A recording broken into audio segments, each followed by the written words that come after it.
坐标武汉，家住65层摩天大楼的62层，如今真的是烦恼不断，肠子悔青啊！真的是想逃离高层住宅这个贫民窟啊！朋友们，大家好，这里呢是江城武汉。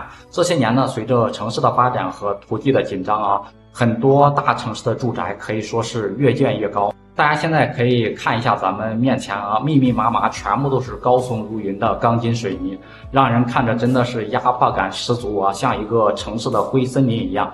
最近这几年呀，说起国内就是哪个城市的摩天大楼最多，尤其是超高层住宅啊，很多人肯定会想起北上广深这些一线城市啊。然而事实上呢，这些城市呢并不是摩天大楼最多的。排名第二的就是我们现在所处的武汉。大家知道第一名是哪个城市吗？可以在评论区里面留言告诉大家。武汉呢作为一个新兴的城市，也是未来的第5城，这几年真的是修建了非常多的超高层住宅啊。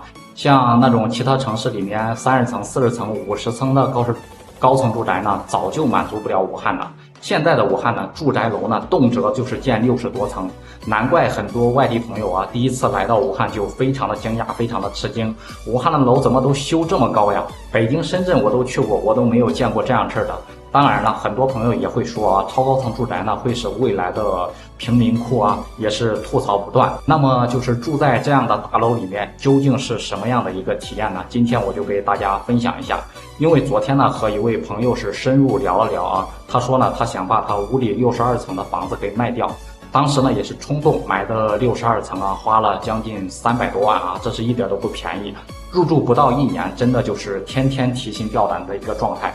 由于是第一次买房子啊，这位朋友呢也没有什么购买经验，总觉得呢房子呢是越高越好啊，就因为是站得高望得远嘛，望得远视野才能够成功。而且呢大家都知道武汉是一个江城啊，站得高了能看到宽阔的长江，欣赏呢一览无余的一个江景。当时完全是没有想过啊，将来自己的小孩也是要住到这套房子里面的，包括自己的爸妈也是要住过来的。真的是入住之后呢，才发现超高层真的是有很多硬伤啊。首先第一点就是等电梯的时间啊是特别的长，早上上班呢，就是上班的时候有时候要等电梯啊，等个20-30分钟，真的是太耽误事了啊。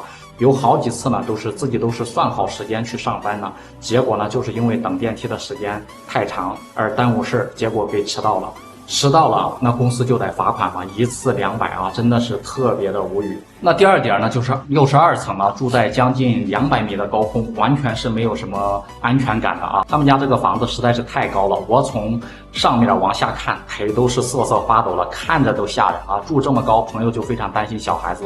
小孩子假如说想到窗户边去玩，或者是去阳台那里玩，去连廊里头玩，他都会赶紧的制止。虽然说看风景非常的好，视野真的是无敌啊，但是天天住在这里真的没有什么安全感。到了冬天就更别提了啊，外面刮起大风，这个声音就是呼呼呼呼的一个响啊，感觉呢整栋楼都在晃，都在摇晃啊。而且呢朋友还担心，一旦以后发生火灾了怎么办？现在呢消防云梯呢最高也就是100来米啊，像他们家住的高度，救援估计都是爱莫能助，真的是想想都后怕啊。那第3点呢，这一点是最让他头疼的，像这种超高层住宅，万一停电了咋办？就是万一停电了，自己要从60多层爬下去啊，年轻人呢都要半条命，就更别提年纪大了，那还不扑晕在楼道里。朋友说呢，有一次停电是没法做饭，他叫了外卖，给外卖小哥呢加300块钱的一个小费，小哥都不愿意爬上来，毕竟呢送这一单基本上就累瘫到地上，今天再也干不了活了。大家都知道啊，这栋房子呢还是70年的一个产权。这位朋友呢在网上也是看到很多关于超高层住宅以后维修难度大的问题。假如说过了20年左右，房屋质量出现了问题，怎么维修？这么高谁会来维修？真的是想象都头疼啊。无奈之下呢，他就今年决定把房子给卖了，换回低楼层去。但是呢，房子挂了将近半年多，还是没有卖掉啊。就大多数来看房的人看了一下他的这个楼层，都觉得这个楼层实在是太高了，真的是不适合居住。或者呢，有些看房子的中介干脆让他降价，降个呢40-50万应该会好卖一些。真的是没有想到啊，第一次买这种高层住宅竟然会是这种结局啊！不知道大家对此是怎么看的啊？大家在买房时会选择这种60层的住宅楼吗？欢迎大家在下方留言讨论。